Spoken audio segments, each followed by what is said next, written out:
الحمد للہ رب العالمین والصلاة والسلام علی الانبیاء والمرسلین اعوذ باللہ من الشیطان الرجیم بسم اللہ الرحمن الرحیم رب اشرح لی صدری ویسر لی امری واحلل عقدۃ من لسانی یفقہوا قولی واجعل لی وزیرا من اہلی رب زدنی علما رب زدنی علما رب زدنی علما۔ الحمدللہ آج 5 اگست 2023 کو ہم اپنے درس کا انعقاد اپنے وقت مقررہ پر کر رہے ہیں۔ ہر 15 دن بعد ہم اپنا درس کرتے ہیں۔ اللہ کی توفیق سے سورہ مائدہ کا ہمارا مطالعہ جاری ہے۔ آیت نمبر 77 تک ہم پڑھ چکے ہیں۔ آیت نمبر 78 سے اب انشاءاللہ ہم اپنے درس کا آغاز کر رہے ہیں۔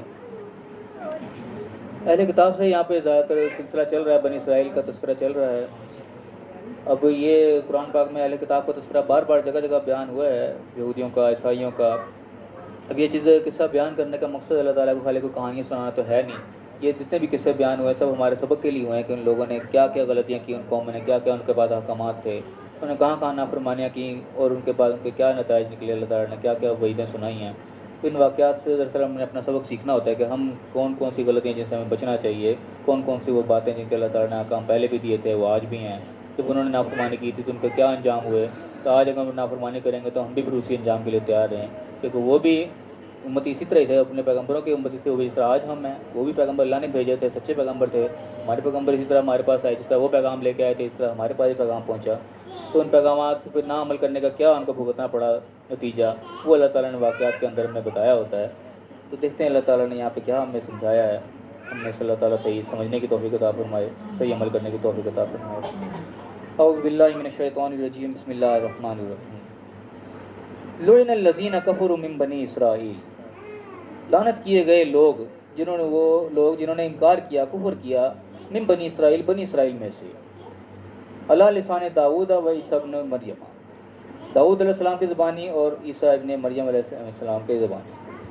اب یہاں بتایا گیا کہ بنی اسرائیل میں سے وہ لوگ جنہوں نے کفر کیا ان کے اوپر لعنت کی گئی۔ پوری بنی اسرائیل کی بات نہیں ہو رہی یہاں پہ، بنی اسرائیل میں سے کچھ لوگ، بنی اسرائیل سے یعنی کہ ساری اولاد کو کہا جاتا ہے نا، ابراہیم کے، یعقوب علیہ السلام کی جتنی بھی اولاد، سارے کے سارے نافرمان نہیں ہوتے، جو ان میں سے نافرمانی کری، جنہوں نے کفر کیا، انکار کیا، ان کے اوپر لعنت کی گئی، داؤد علیہ السلام کی زبانی بھی اور عیسیٰ ابن مریم علیہ السلام کی زبانی بھی۔ ابھی اس بات کے اوپر نا بعض غیر مسلم لوگ اعتراض بھی کرتے ہیں اس چیز کے اوپر کہ قرآن میں جو ہے اللہ کے نبی جو ہے مسلمانوں کے نبی، وہ تو لوگ یعنی کہ گالیاں دیتے ہیں، قرآن کے اندر تو گالیاں والے الفاظ ہیں، بعد میں لعنت کو جو ہے وہ گالی سے تعبیر دیتے ہیں کہ شاید کوئی گالی کا لفظ ہے جو قرآن میں آگے کہ لعنت کی گئی ان کے اوپر، گویا کہ شاید کوئی گالی دی گئی، لیکن یہ لعنت کا لفظ بیسیکلی اس کا مطلب کوئی گالی نہیں ہوتا، یہ ایک قسم کی اللہ کی رحمت سے دوری اور انتہائی جو ہے نا غصے کا اور بیزاری کا اظہار ہوتا ہے، ایک قسم کا کسی کو دھتکار دینا، پرے کر دینا، یہ اس قسم کی چیز ہے، بیزاری کا ایک اظہار ہے کہ زیادہ سے زیادہ اس کو کوئی بدعا کہا جا سکتا ہے کہ بدعا کر دی گئی کہ ٹھیک ہے جاؤ تم کرو جو تم نے کچھ کرنا ہی نہیں۔ تو یہ ایک وہ چیز ہے کہ داؤد علیہ السلام بھی اور عیسیٰ ابن مریم بھی، ان کی زبانی ان کو دھتکار دیا گیا، ان قوموں کو، ان لوگوں کو جنہوں نے کفر کیا، اللہ کے حکمات سے انکار کیا۔ اب چاہے انہوں نے زبانی انکار کیا چاہے وہ عملی انکار کیا، دونوں صورتوں میں انسان کفر کے زمرے میں جاتا ہے، وہ انکار ہوتا ہے، چاہے بندہ زبان سے کر کے اس پہ عمل نہ کرے، اپنی مرضی کرے، وہ بھی قسم کا انکار ہی ہوتا ہے، تو جو زبانی کر دے وہ تو پھر ہے انکار۔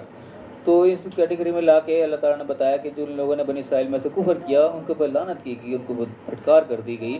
داؤد علیہ السلام کی بھی زبانی بھی اور عیسیٰ ابن مریم علیہ السلام کی بھی زبانی۔ اب یہ یعنی کہ پھٹکار ان کی کتابوں کے اندر یعنی کہ آئی تھی، یہ بتایا جاتے ہیں جن لوگوں نے مطالعہ کیا ہے انجیل کا، زبور کا، اس کے اندر یہ کہ آئے اسی قرآن میں بھی آیا کہ لعنت اللہ الکاذبین آتا ہے، لعنت اللہ الکافرین آتا ہے، کافروں پر اللہ کی لعنت ہے، جھوٹوں پر اللہ کی لعنت ہے۔ تو اس طریقے سے ان کی زبانی بھی یعنی کہ وہ بھی جو اللہ کا کلام پڑھ کے سناتے تھے ان کی زبانی بھی یہ لعنت ان کے اوپر کی گئی جن لوگوں نے کفر کیا، جنہوں نے اللہ کی بات کو نہیں مانا۔ پھر میں یہ ایسا ہوا کیوں انہوں نے یہ کفر کیا، کیوں ان کے اوپر لعنت کی گئی؟ ذالک بما عصوا، یہ اس وجہ سے کہ انہوں نے نافرمانی کی، جو اللہ تعالیٰ کے حکم تھے ان کو نہیں مانا۔ وہ احکامات مختلف دور میں مختلف آتے رہے، اس طریقے کے داؤد علیہ السلام کے وقت میں مچھلیوں کا وقت آیا کہ ان کے اوپر پابندی لگائی گئی کہ ہفتے والے دن تم نے مچھلیوں کو نہیں پکڑنا، تو انہوں نے بجائے اس کے حکم کو مانتے اسی طرح کہ ٹھیک ہے اللہ تعالیٰ نے 6 دن تو دیے کام کرنے کے لیے، ایک دن اللہ تعالیٰ نے اپنے لیے مختص کیا تو ٹھیک ہے نہ کریں اس دن،